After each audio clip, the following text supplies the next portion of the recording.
you ever worked hard at something with a person, or maybe even like a group of people, and everything is going fine, like real well?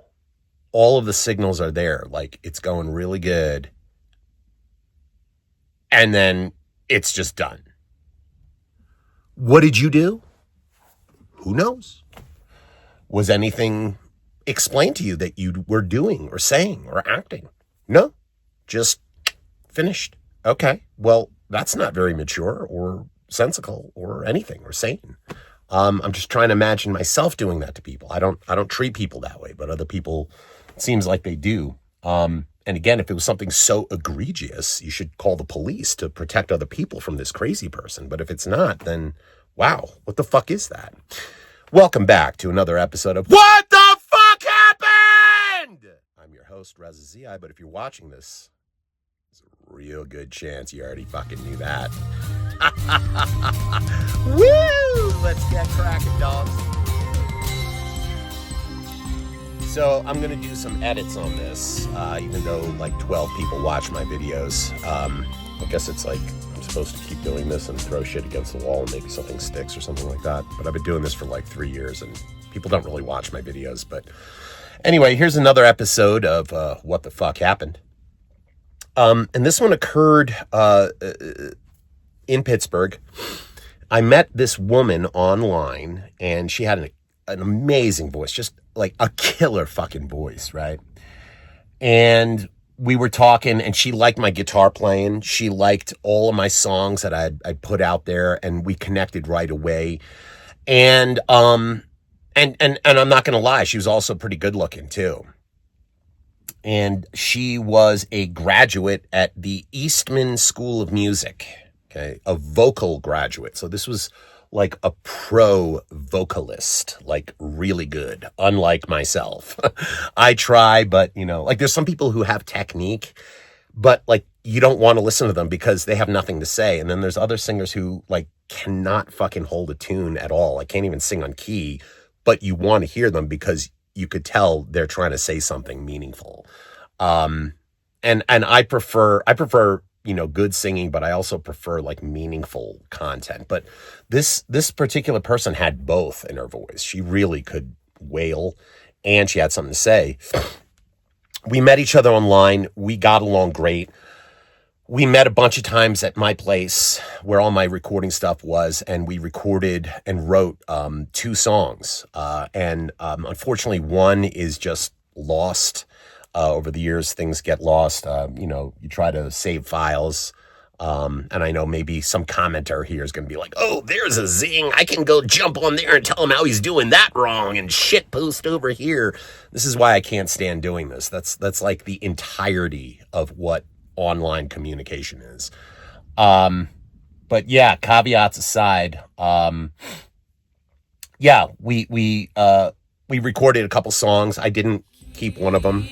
It's lost. The one I did keep, and it's called The Introvert. And I'll put a clip here.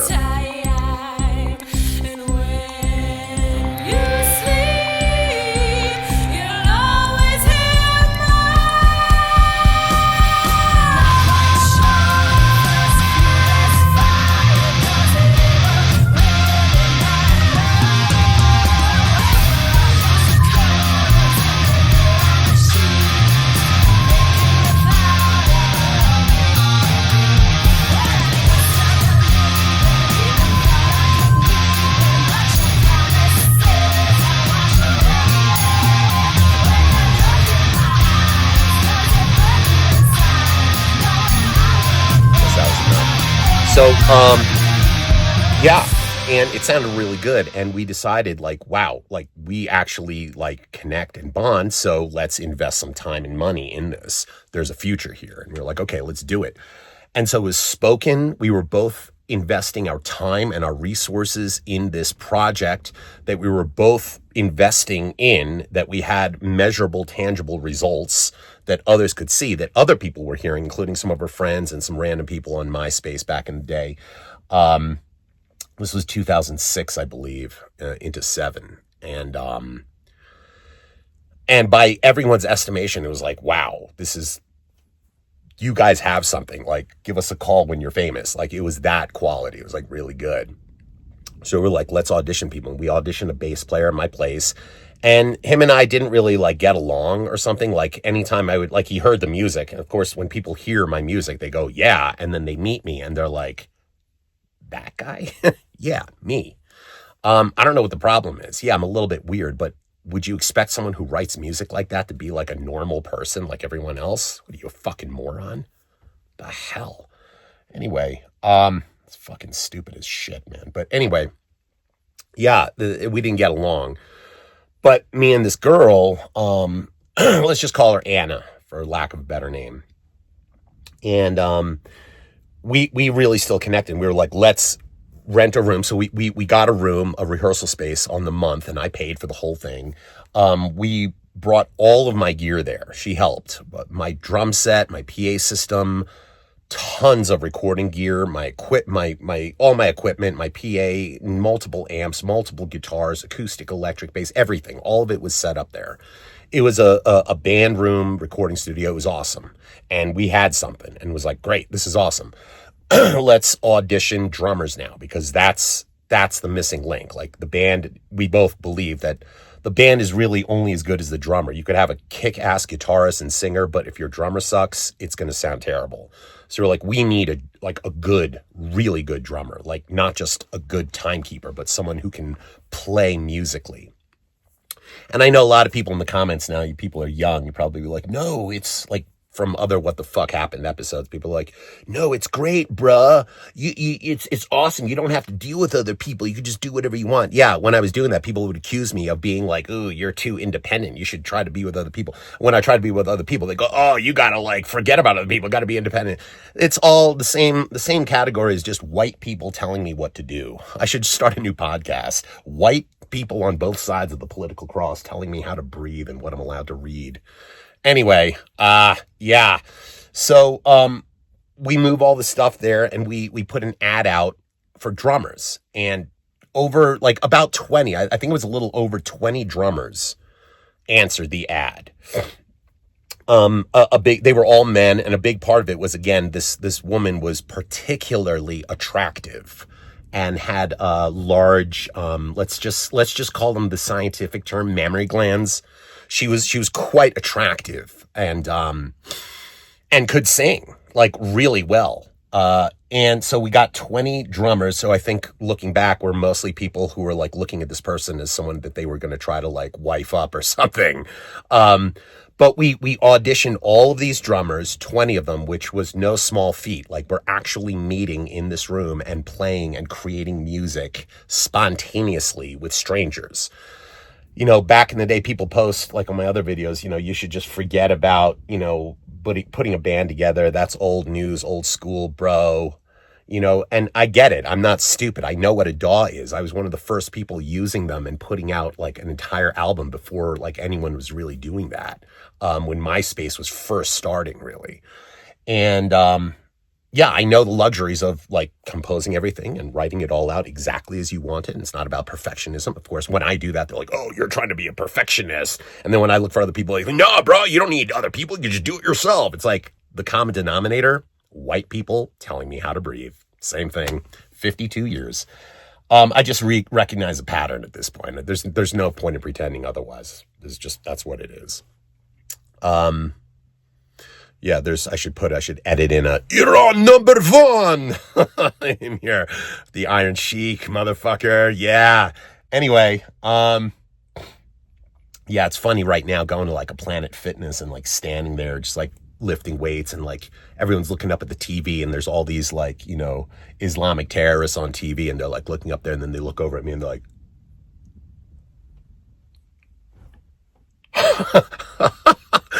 like they saw an escaped fucking zoo animal. Fucking Nazarene, man. Anyway, what was I saying? Yeah, so we picked one. We got one. We out of 20 drummers, like this was not easy to do. Just thinking about it makes me want to sip some Java.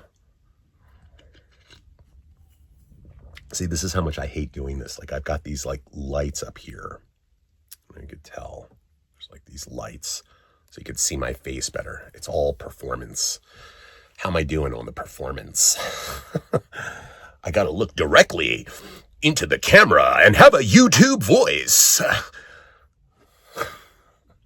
I just wish, people in a few generations are going to look back at all of these fucking videos and they're going to be like, this entire cohort of humans were the fakest fucking people that humanity has ever bore witness to. Anyway, yeah, do I swear? Fuck yeah, I swear a lot.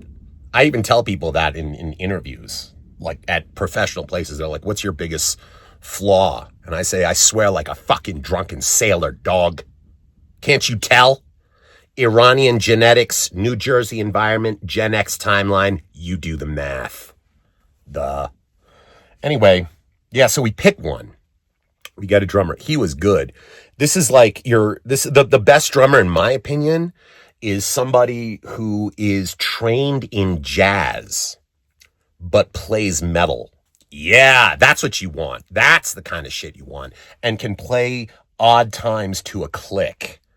Right there. Anything other than that, GTFO biatch.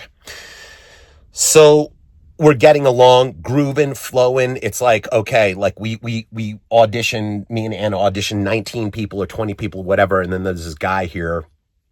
And we're just looking at each other like, yep, this is him. That's him. This is the guy that we're going with. We knew it. It was like we all knew it. And then after that one jam, I'm like, okay, let's try this one song that we had played with many of the other drummers that we auditioned with. And she just on a dime fucking 180 fucking flipped out on me. Just, I don't play other people's music. Don't tell me what to do. Like this whole like huge feminist kind of thing just boom, out of nowhere. I don't know. It was the introduction of like another male there, but I don't even know. That doesn't make sense because there were other people there. I don't know what her problem was. I don't know where it came from. It was literally out of nowhere. Everything was fine for months. We were like working together, like going to dinners and planning things and like working on an ensemble, a musical business, and it was going somewhere. And out of nowhere, just out of nowhere, I don't play other people's music. You can't tell me what to do. And then she was just like, let's just do something new. And then she went up to the keyboard, which she was a trained vocalist. She could not play keyboard. I can't play keyboard, but I don't go around telling people I can and saying like, yeah, I'll write a song here and we're awesome. And now we're a band. You do all the work and now I'll be the songwriter. I mean, what arrogance, what hubris. I don't even know what fucking words there are. Anyway, she stepped up to the keyboard and just very poorly started playing like 2 or 3 notes that weren't like didn't even make sense. Didn't even say anything. It's just like, what the fuck is this? And the drummer was like, huh? Like what's going on here? He didn't even understand. But he just, in good stride, just picked up the sticks and started playing, and it didn't sound good. And I was just like, what the fuck is going on here? And then after like 20 minutes of that, he was like, all right, well, I'll give you guys a call. And he left. And then Anna left, and it was just me sitting in there. And then a couple days later, this was before like people would text and stuff like that the way they do now. This is 2006-ish. In Pittsburgh, and she texts me or calls me, I can't remember, and it was just like, I don't play other people's music, I'm not going to work with you, you think you can control everything and all this stuff. And it was just like, it was never like a surprise. From the beginning, it was, I have these songs that I wrote, we can collaborate and work together and write other songs like The Introvert that we wrote, which I thought sounded pretty amazing, honestly. Maybe I'll just post the whole song at the end of this here. And so it was never like a hidden agenda, like I'm trying to control you. It was like the whole thing from beginning was, I have some songs, we can play some of these songs, which she agreed to, which we had a bunch of times, and we can write new stuff together. There was never like a hidden agenda. But then once we finally did all of the legwork, I paid for the rent, transported all of the stuff, did the legwork for the auditioning. Literally back in the day, we posted like flyers at different places and different music stores and on telephone poles and stuff like that. And, that's a lot of work. And, you know, not just leg work, it's just like interpersonal, emotional work too. And then you have to be like creative in that environment, you know, and spontaneously play music with people who you don't know. I mean, people don't do that anymore. And honestly, it shows. Believe me, it really shows. So like that just ended. And then, but the funniest part, the kicker of all this, I saw her 2 months later on stage singing backup for a band. Miss, I don't play other people's music. Now she's on stage singing other people's lyrics and their melodies. Who knows? So, you know, post a comment down there and like, if any of this made sense to you and like you were like, yeah, that's happened to me, please like, it'll mean a lot to me. Subscribe, put a comment down there if something like that happened to you where, you know, has that ever happened to you where you were just like vibing, flowing, everything was awesome. One day, you know, the plane is just soaring through crystal clear air and boom, hits a fucking cliff. Why? Who knows? What happened? No explanation. Just, you know, their friendship is a fog that disappears when the wind redirects.